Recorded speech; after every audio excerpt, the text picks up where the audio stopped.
Mesdames, Messieurs, merci de prendre le rendez-vous de l'information sur Eden TV. Le sommaire maintenant.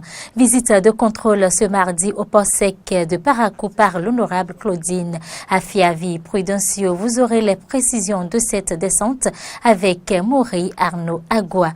Mercredi 26 juillet, journée internationale de conservation des écosystèmes de mangroves. Des mangroves qui ne sont pas que des formations végétales propres au pays à côte ou façade maritime. Elles sont aussi d'une grande importance environnementale pour la lutte contre le réchauffement climatique, comme nous le dira Corneille Aïssé. Hommage solennel au père Hamel, un an après son assassinat par des djihadistes. Venu assister à la cérémonie d'hommage, Emmanuel Macron a affirmé que la République n'a pas à combattre une religion ou à vouloir se substituer à elle. Voilà pour les principaux titres.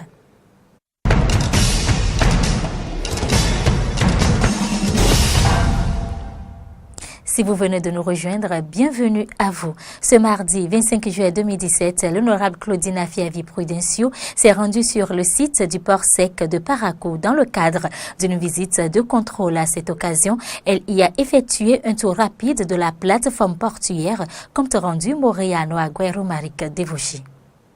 Accessible désormais par une voie linéaire de 1200 mètres, le reliant à la route inter-État numéro 2, le port sec de Parakou est un projet porté par l'État béninois dont la réalisation a été confiée au groupe Pétroline de l'opérateur économique Samuel Dossou-Aoré dans le cadre d'un partenariat public-privé. La plateforme qui est mise en place ici n'a pas d'équivalent dans la sous-région. Et si tout était déroulé normalement, cette plateforme-là devait depuis fin 2015 être mise en exploitation. L'exploitation a été retardée parce que ce qui est revenu à l'État n'a pas été fait. Or, l'État a pris des engagements envers le promoteur avant que le promoteur ne commence la réalisation de ce port sec. La plateforme portuaire d'une superficie de 14 hectares n'attend que d'être mise en service. Au cours de sa visite, l'honorable Claudine Afiavi Prudencio, accompagnée d'une délégation, a fait le tour de la dite plateforme portuaire. Emmenée par le directeur technique, la délégation a visité le bloc sanitaire, la cabine de transformation de mise à disposition du courant électrique et l'embranchement à la voie ferrée. À ce propos, en lieu et place des traverses en fer, l'opérateur économique a opté pour des traverses en béton. Le directeur technique explique. Le promoteur ayant fait l'option de réaliser à Parakou un port ultra moderne, a choisi d'utiliser les traverses en béton. Non seulement c'est en béton, mais nous avons des traverses en béton précontraints. Ne soyez pas surpris quand je vous dirai que ces traverses ont été importées d'Allemagne. Donc c'est pour avoir la précision. Et l'autre innovation, c'est que nous avons des traverses à bi-écartement. Il est hors de question pour nous qui utilisons des rails à écartement métrique aujourd'hui, de venir démonter encore tout cela et les remplacer par des rails à écartement standard. C'est pour cela que sur ces traverses que vous voyez, les dispositions sont prises pour que dans un premier temps, nous puissions poser des rails avec 1 mètre d'écartement et par la suite que nous passions à l'écartement standard, c'est-à-dire 1,46. Parmi les travaux effectués, certains devraient être à la charge du gouvernement et à sa demande ont été effectués par le groupe Pétroline, notamment le raccordement du site au réseau électrique de la CEB 4 km plus loin, son raccordement au réseau d'eau courante, la réalisation de la voie d'accès et l'embranchement de la voie ferrée. En outre, le groupe Pétroline a initié quelques travaux confortatifs. Ce magasin fait partie des travaux confortatifs que le promoteur a choisi de réaliser sur le port sec. Donc sans ce magasin, le port sec est déjà opérationnel. Ce magasin, pour vous le dire, quand on finira de le monter, il n'y aura pas un magasin type encore au Bénin. Ce serait le premier.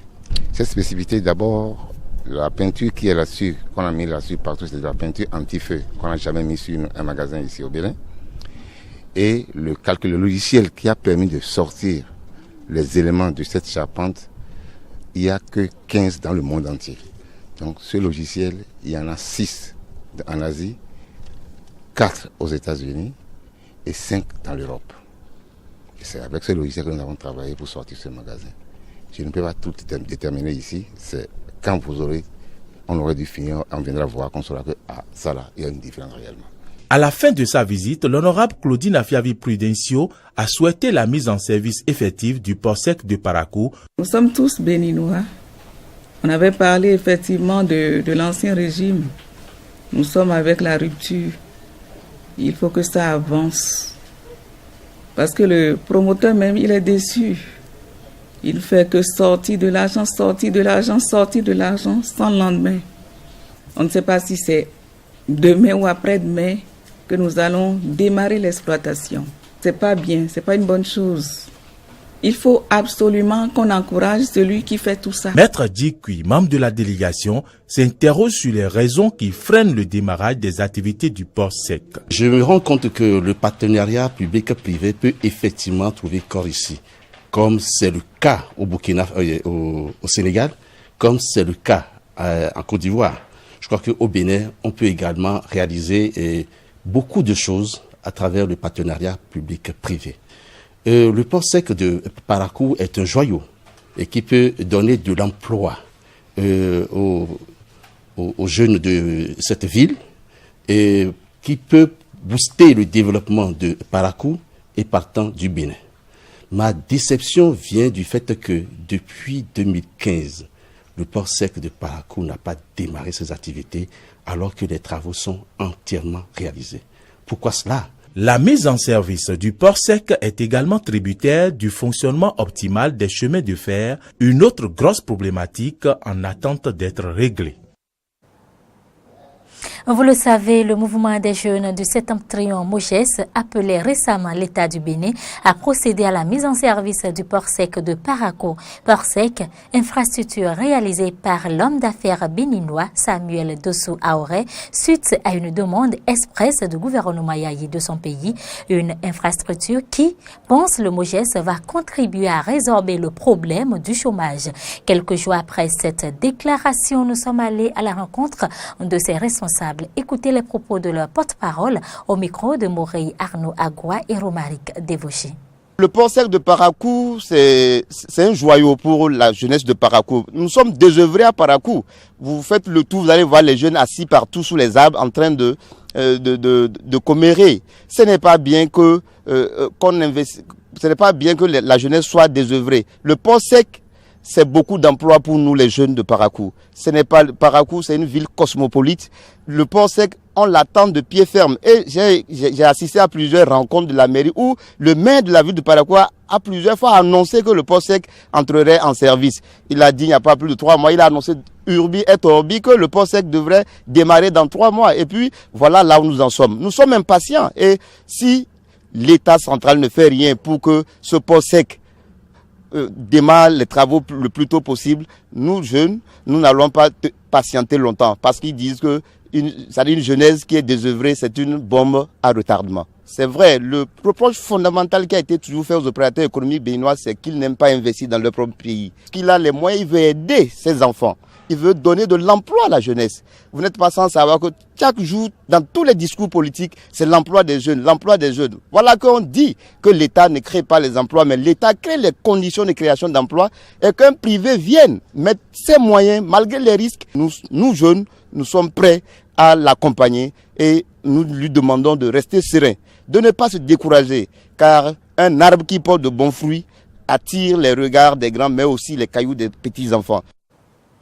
C'est la journée de conservation des écosystèmes de mangroves. Mangroves qu'on présente souvent comme une formation végétale propre au pays, disposant de côtes ou façades maritimes. Mais cette information est assez réductrice de sa présentation. La mangrove est plus que cela. C'est également, vous allez l'entendre, un puits à carbone qui contribue à éviter le réchauffement climatique. Le point, c'est avec Corneille Aïssé.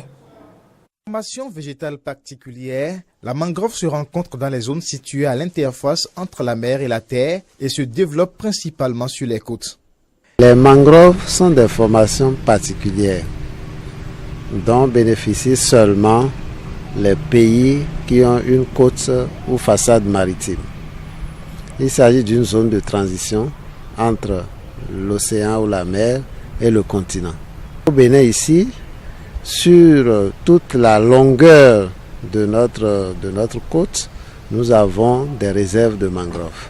Elle est constituée de plantes aquatiques à morphologie particulière avec des racines aériennes appelées palétuviers. Ce système racinaire qui sert de niche écologique ou d'habitat à plusieurs espèces animales fait de la mangrove une source de diversité biologique. En dehors de ses avantages écologiques, la mangrove joue aussi un rôle dans la stabilité des côtes, donc lutte contre l'érosion côtière. Le plus important est la fonction des mangroves dans la lutte contre le réchauffement climatique. Les mangroves revêtent aussi une importance environnementale, dans la mesure où un hectare de mangrove est capable de fixer jusqu'à 11 tonnes de dioxyde de carbone. Donc nous appelons les mangroves plus couramment des puits à carbone. Donc une présence importante de mangroves permet de diminuer le taux de dioxyde de carbone dans l'air et donc contribue à éviter le réchauffement climatique. Au Bénin, la mangrove subit beaucoup de pression à cause de ses services écosystémiques. Les mangroves sont constituées de palétuviers, comme j'ai dit, et le palétuvier a l'avantage de brûler même lorsqu'il n'est pas encore sec. Donc les populations vont chercher du bois pour la chauffe. Ils vont détruire les mangroves, les palétuviers pour les bois de chauffe, et donc diminuent la couverture végétale qui confère aux mangroves un abri particulier pour un certain nombre d'animaux. La mangrove, milieu écologique, avec de nombreux avantages pour l'homme et pour la nature, mérite d'être protégée et valorisée. Santé, inauguration ce week-end de la polyclinique Sainte-Véronique. Le joyau a été mis en service à Sémé-Craqué dans la commune de Sémé-Kbodji afin de combler le vide en matière sanitaire dans cette localité. Commentaire Aristide Seti.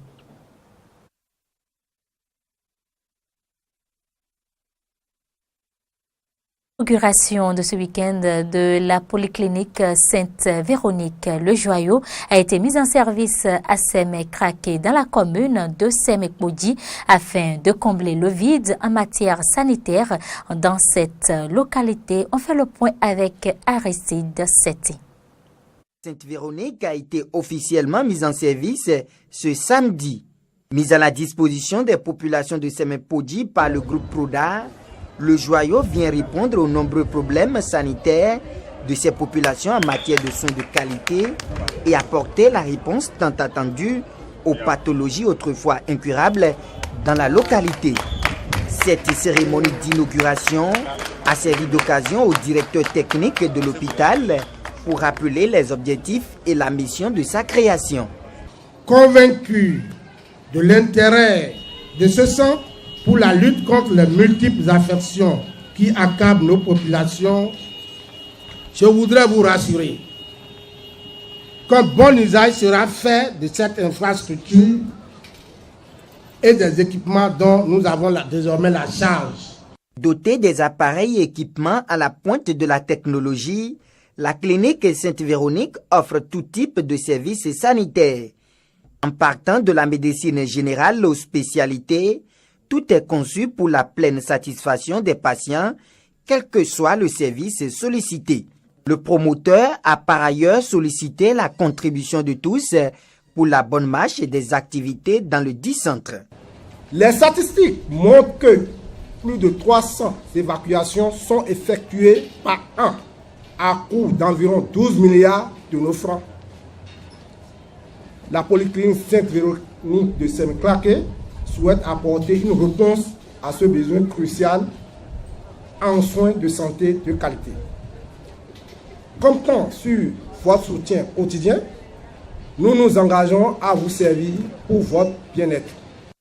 Les invités ont ensuite eu droit à une visite guidée à travers la clinique pour apprécier la qualité des équipements.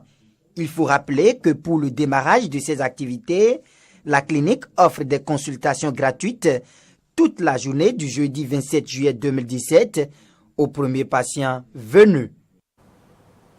Dans la même veine, des chercheurs béninois font le point de la lutte contre le paludisme et les maladies tropicales négligées. Leurs travaux ont eu lieu depuis hier à Cotonou dans le cadre des 4e journées scientifiques de la Société béninoise de parasitologie et de mycologie SOBEPAM. Ces journées ont également pour but de trouver de nouvelles solutions relatives à cette lutte. Laurent Tonekes.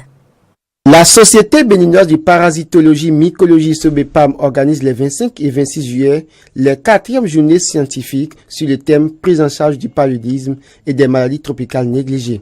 Au Bénin, comme dans la plupart des pays africains, le paludisme sévit concomitamment avec de nombreuses maladies tropicales négligées, telles que l'ulcère de Buruli, la filariose lymphatique, etc. Ces maladies touchent principalement les populations les plus pauvres. Mais grâce au progrès de la science et de la technique, ces maladies peuvent être évitées, diagnostiquées et traitées à l'aide d'une combinaison d'outils.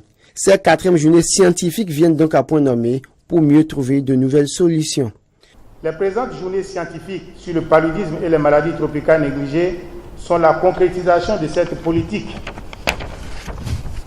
dans les actes. Elles constituent une occasion exceptionnelle de discussion et d'échange entre parasitologistes, entomologistes, biologistes, médecins, anthropologues, praticiens de la médecine traditionnelle, chercheurs, professionnels de la santé, scientifiques de tous horizons. Ces assises qui se tiennent ces 2 jours sont une occasion de faire l'état des lieux, des affections les plus meurtrières de notre pays, notamment par rapport aux connaissances nouvelles acquises par la communauté scientifique. 2 grandes conférences et une trentaine de communications sont prévues au cours de ces journées scientifiques sur le paludisme et les maladies tropicales négligées. Dorothée Akoko-Kende-Gazas, présidente de la SOBEPAM, profite de l'opportunité pour inviter les participants aux journées à adhérer à la SOBEPAM, Société de parasitologie et de mycologie.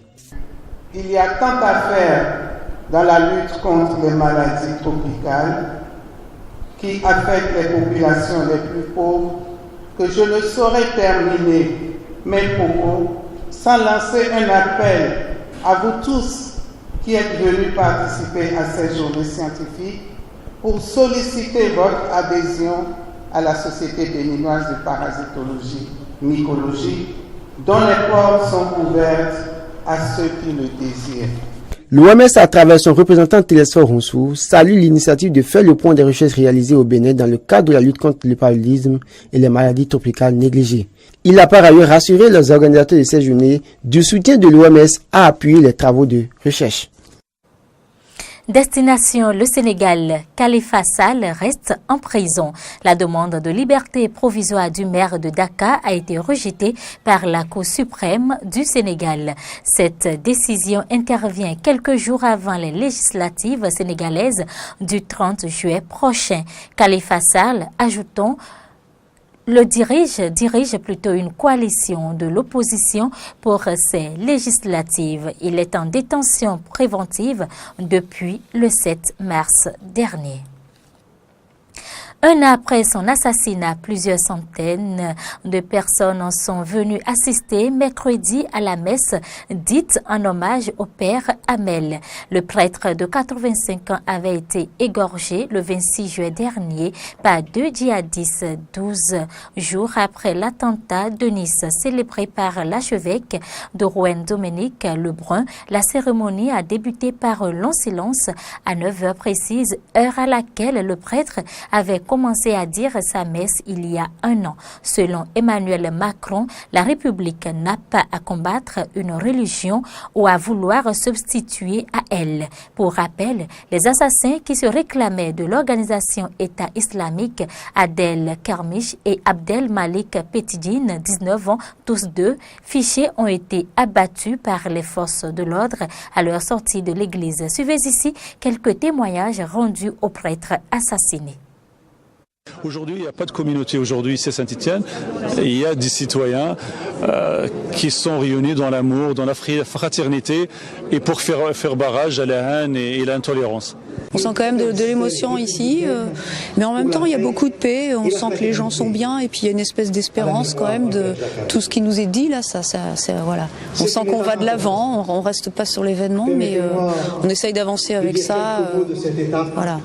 Il y a quand même du monde. Je n'imaginais pas qu'il puisse y avoir autant de monde. Je m'attendais à beaucoup moins de monde sur cette place. Donc je pense que les gens réagissent positivement et c'est très très bien. Les habitants de Saint-Étienne-du-Rouvray ont très très bien réagi à l'issue de cet assassinat qui a été quand même un traumatisme pour la ville. Mais on n'a pas senti dans cette ville qui est quand même cosmopolite. Il y a énormément de personnes. Eh bien, il n'y a pas eu de problème entre les différentes communautés. Non, je trouve que la ville a très très bien réagi et est restée unie. Il aura fallu plus d'un an au secteur touristique pour relever la tête après la vague d'attentats qui a secoué la France. Un passage à vide pour les professionnels du secteur après les tragédies de Paris et de Nice notamment. Mais les chiffres de ces débuts d'année, sont très encourageants. Les touristes ne boudent plus Paris. La capitale française a même battu un record de fréquentation par vue depuis 10 ans. Reportage.